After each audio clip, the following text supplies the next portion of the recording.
YouTube पर आपने ऐसे बहुत सारे वीडियोस देखे होंगे जिसमें क्रिएटर्स दावा करते हैं कि वो लोग टूल वेबसाइट्स बनाकर अच्छा खासा इनकम कर रहे हैं एड्स के थ्रू से और बाकी जो भी इनकम के सोर्सेस है उनके थ्रू से। लेकिन क्या ये सच है? आज इसी बात की रियलिटी टेस्ट हम लोग करेंगे। और जैसा कि मैं सब कुछ ट्रांसपेरेंट रखता हूँ, आपने मेरे लास्ट वीडियोस में भी देखा होगा कि मैं सब कुछ ट्रांसपेरेंसी के साथ करता हूँ। तो इस वीडियो में हम लोग ये रियलिटी चेक करेंगे कि सच में टूल वेबसाइट से इनकम होती है या नहीं होती है, और आप टूल वेबसाइट्स बना सकते हैं या नहीं बना सकते हैं अगर आप नो कोडर हैं तो, यानी कि अगर आप कोड नहीं जानते हैं तो चलिए सबसे पहले चलते हैं कुछ टूल वेबसाइट्स को हम लोग देखते हैं कि टूल वेबसाइट्स होते क्या हैं। उसके बाद हम लोग थोड़ा सा और डीपली जाएंगे और देखेंगे कि टूल वेबसाइट्स के थ्रू से अर्निंग होती है या नहीं होती है। तो चलते हैं सबसे पहले टूल वेबसाइट्स में जो मैंने आपके लिए शॉर्टलिस्ट करके रखा हुआ है। वो है फैट कैल्क, जो फैट कैलोरी कैलकुलेटर है, कैलोरी डेफिसिट कैलकुलेटर है एक्चुअली। और इसमें आप देखेंगे कुछ कैलकुलेटर्स हैं जिनको देखकर कैलोरी का जो अगर आप कैलोरी डेफिसिट है या जिसके बारे में भी आप सर्च कर रहे हैं वो कैलोरी डेफिसिट है या नहीं है वो पता चल जाता है। तो ये है वो वेबसाइट, इसमें आप देख रहे होंगे ये ऐड भी इसमें चल रहा है और यहाँ पर इसने और भी बहुत सारे टूल्स यहाँ पे बनाए हुए हैं। मतलब कि इस वेबसाइट के थ्रू से ये अपने दूसरे टूल वेबसाइट्स को भी प्रमोट कर रहा है। ये चीज़ आप पॉइंट आउट कर लीजिएगा, ठीक है। दूसरा जो टूल वेबसाइट है इसमें तो पहले ही ये ऐड आ रहा है GoDaddy का। आप देख सकते हैं यहाँ पे CGPA कैलकुलेटर है ये, ठीक है। CGPA टू परसेंटेज कैलकुलेटर, ये स्टूडेंट्स के काम आता है जो CGPA से एक परसेंटेज कैलकुलेट करना चाहते हैं। तो ये भी एक टूल वेबसाइट है और इसमें ज़्यादा कुछ नहीं है, बस CGPA SGPA to CGPA marks percentage calculator, ये सब मतलब जो भी एजुकेशन से जुड़े हुए कैलकुलेटर्स है वो सब इसमें दिए हुए हैं। और यहाँ पे कुछ और टूल्स, वही टूल्स सब जो है उनका लिंक दिया हुआ है। ब्लॉग है, अबाउट अस पेज है, terms contracts, privacy policy, home, ये है। इसके साथ में एक और टूल वेबसाइट्स मैंने यहाँ पे किया हुआ है HEIC to JPG। HEIC actually image का एक फॉर्मेट होता है जो खास करके अभी के जो मोबाइल्स है उनमें यूज़ होता है ताकि इमेज का क्वालिटी भी अच्छा रहे और वो कंप्रेस्ड फॉर्मेट में रहे ताकि स्टोरेज कम ले। और उससे जब हम लोग कंप्यूटर में उसको खोलते हैं इमेज को तो वो नहीं खुलता है, इसलिए HEIC टू आपको JPG कन्वर्ट करना पड़ता है कंप्यूटर में देखने के लिए। तो यहाँ पर आप देख रहे होंगे यहाँ पे फाइल अपलोड करने का ऑप्शन आ रहा है, ये ऑप्शन है। यहाँ पे कुछ एड्स आ रहे हैं और यहाँ पे लॉगिन का ऑप्शन है, साइन अप का ऑप्शन है, ठीक है। बस इतना ही बड़ा ये वेबसाइट है। तो ये तीन टूल वेबसाइट्स मैंने आपको दिखाया। तो इसमें सबसे पहली बात कि इसमें आप एड्स तो तीनों में ही आप देख रहे हैं कि एड्स चल रहे हैं, ठीक है। और अगर हम लोग कैलोरी डेफिसिट कैलकुलेटर को हम लोग सर्च करें, मेरा एक टूल है जो ये टूल है कीवर्ड सर्फर, ठीक है। ये मैंने इसका एक्सटेंशन डाला हुआ है, आप इसमें देख सकते हैं। इसमें कैलोरी डेफिसिट कैलकुलेटर, इस वर्ड को हम लोग सर्च करते हैं तो ये 3,01,000 दिखा रहा है आपका US का इसमें वॉल्यूम है, ठीक है, पहला। दूसरा है CGPA टू परसेंटेज, तो इसको भी हम लोग इस कीवर्ड को भी सर्च कर लेते हैं, CGPA टू परसेंटेज। ये इसका ज़्यादा नहीं दिखा रहा लेकिन इसमें है, इसमें ये फर्स्ट में आ रहा जो मैंने आपको दिखाया था। इसमें उतना सर्च वॉल्यूम नहीं है, ठीक है। ये जो थर्ड है HEIC टू JPG, इसको हम लोग सर्च करते हैं। इसमें भी 2,46,000 के आसपास दिखा रहा है सर्च वॉल्यूम, लेकिन इससे कहीं ज़्यादा सर्च वॉल्यूम होता है। इसके मुझे लगता है कि इससे 10 टाइम्स ज़्यादा सर्च वॉल्यूम रहता है। तो ये और इसमें इस दोनों में सर्च वॉल्यूम अच्छा दिखा रहा है, इसमें नहीं दिखा रहा। लेकिन मुझे जहाँ तक मेरा जो SEO नॉलेज कहता है कि इसमें भी सर्च वॉल्यूम अच्छा खासा है, क्योंकि स्टूडेंट्स जो होते हैं वो CGPA से परसेंटेज कैलकुलेट करते रहते हैं, तो सर्च वॉल्यूम तो होगा इसमें, हाँ, ठीक है। तो इसमें एड्स आ रहे हैं, सर्च वॉल्यूम भी है। तो मुझे जहाँ तक लगता है कि इसमें एक वेबसाइट इसमें जैसे ये है, इस ये कन्वर्ट HEIC टू JPG, ये वेबसाइट कम से कम आपको जहाँ तक मुझे लगता है $1000 से ऊपर इनकम कर रहा होगा। ठीक है, ये तो हो गया इनकम का बात। इनकम ये कर रहा है ये वेबसाइट, और ये दोनों वेबसाइट्स भी इनकम कर रहे हैं। मतलब ज़्यादा इनकम नहीं, लेकिन $500 से $1000 ये लोग आराम से बना रहे होंगे। और इसमें तो लॉगिन का भी ऑप्शन है, तो इसने लॉगिन का ऑप्शन अगर दिया है, इसका मतलब कि ये पैसे भी ले रहा होगा। साइन अप में क्लिक करके देखते हैं कि ये पैसे ले रहे हैं या नहीं ले रहे हैं। अभी तक तो इसमें नहीं है, लेकिन जब आप लॉगिन कर लेंगे और उसके बाद आपसे पैसे की डिमांड इसमें ज़रूर होगी।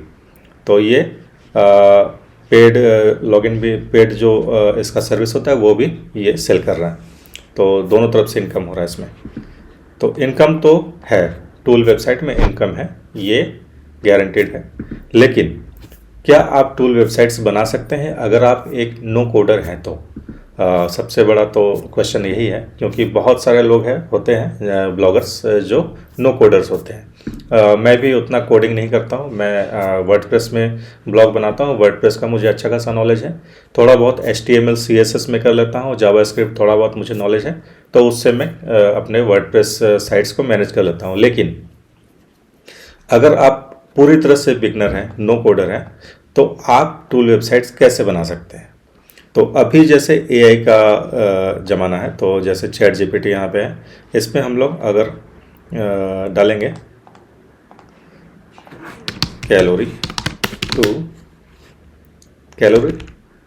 Deficit calculator,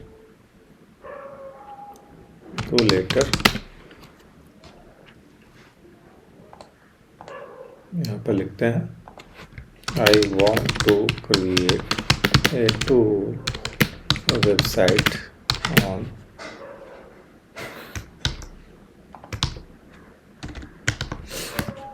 can you code this tool for मी।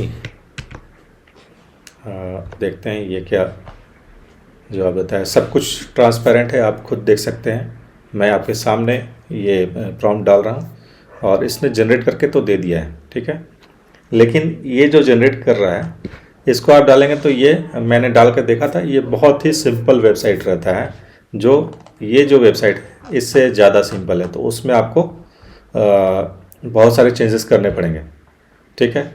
साथ में ये एड्स के जो प्लेसमेंट्स है, इनको लगाने के लिए भी आपको थोड़ा बहुत तो कोडिंग का नॉलेज आपको चाहिए ही चाहिए, खास करके HTML और CSS का। इसने जो बनाकर दिया है ये CSS है, HTML में इसमें बनाया है, CSS को एम्बेड कर दिया इसके अंदर में। CSS का आप अलग कंटेनर भी बना सकते हैं, वो अगर आप इसमें आपको नॉलेज है तो आप कर सकते हैं।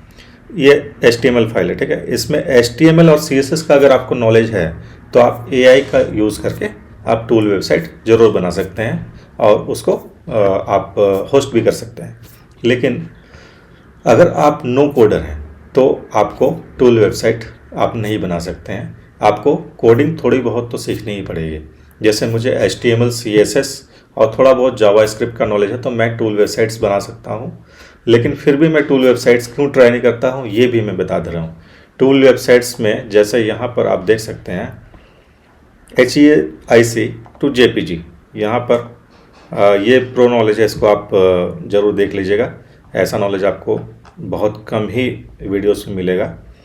ये है जो क्वेरी है, इसमें मैं सर्च करूँगा ऑल इन टाइटल लिखकर, यहाँ पे कॉलम, और यहाँ पे मैंने डाला।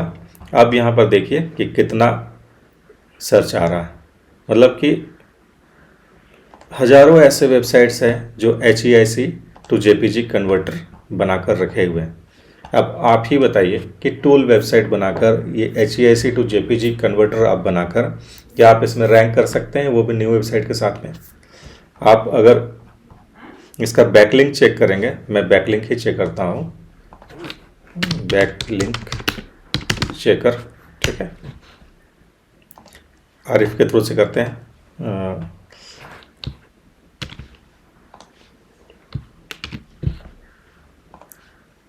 बैकलिंक चेक करते हैं क्या बता रहा है। 173 बैकलिंक्स है और डोमेन का रेटिंग जो है 51 है। 51 रेटिंग होना बहुत ही बड़ी बात है। 51 रेटिंग तक पहुंचने के लिए आपको कम से कम 2 से 3 साल तो देने ही पड़ेंगे, और साथ में आपको बैकलिंक्स भी बहुत हाई क्वालिटी बैकलिंक्स बनाने होंगे। अगर आप बैकलिंक्स बना सकते हैं तो टूल वेबसाइट्स आपके लिए है। अगर आप कोड थोड़ा बहुत कर सकते हैं तो टूल वेबसाइट्स आपके लिए है। अगर आप बैकलिंक नहीं बना सकते हैं तो टूल वेबसाइट्स आपके लिए नहीं है। ठीक है, तो ये सब जानने के बाद मैं इस नतीजे पे पहुंचा हूं कि टूल वेबसाइट्स नो कोडर्स के लिए नहीं है, और जो एसईओ नहीं जानते हैं, जो बैकलिंक बनाना नहीं जानते, हाई क्वालिटी बैकलिंक्स पर काम नहीं कर सकते, उनके लिए नहीं है। तो सबसे पहले इन स्किल्स को आप गेन कीजिए, और इन स्किल्स को गेन करने के बाद टूल वेबसाइट्स ही नहीं, बहुत सारे ऐसे भी डोर्स ओपन हो जाएंगे जिनके थ्रू से आप इन तरह के वेबसाइट से भी ज़्यादा इनकम कर सकते हैं। जैसे आप एसईओ एजेंसी खोल सकते हैं, एसईओ का फ्रीलांसिंग वर्क कर सकते हैं फाइवर पे, अपवर्क पे, और भी बहुत सारे ऐसे बहुत सारे एरियाज़ हैं जहाँ से आप इनकम कर सकते हैं ये सब स्किल्स सीखने के बाद। तो आई होप कि आपको ये वीडियो बहुत पसंद आया होगा और आपको टूल वेबसाइट्स की रियलिटी ज़रूर पता चली होगी। टूल वेबसाइट से इनकम ज़रूर किया जा सकता है, लेकिन नो कोडर्स के लिए ये एकदम नहीं है, और ना ही उनके लिए है जो एसईओ नहीं जानते हैं। चलिए मिलते हैं अगले वीडियो में, और अगले वीडियो में मैं आपको उस वीडियो के साथ कंटिन्यू करूंगा जिस वीडियो में मैंने आपको बताया था कि मैं एक डिजिटल प्रोडक्ट बना रहा हूं जो मैं अपने रिकॉर्डिंग बेस्ड वेबसाइट पर लॉन्च करने वाला हूं। उस डिजिटल प्रोडक्ट का जो लीड मैग्नेट है वो मैंने बना लिया है, और वो मैंने कैसे बनाया है वो उस वीडियो में मैं बताऊंगा। तो तब तक के लिए धन्यवाद। जय हिंद, जय भारत।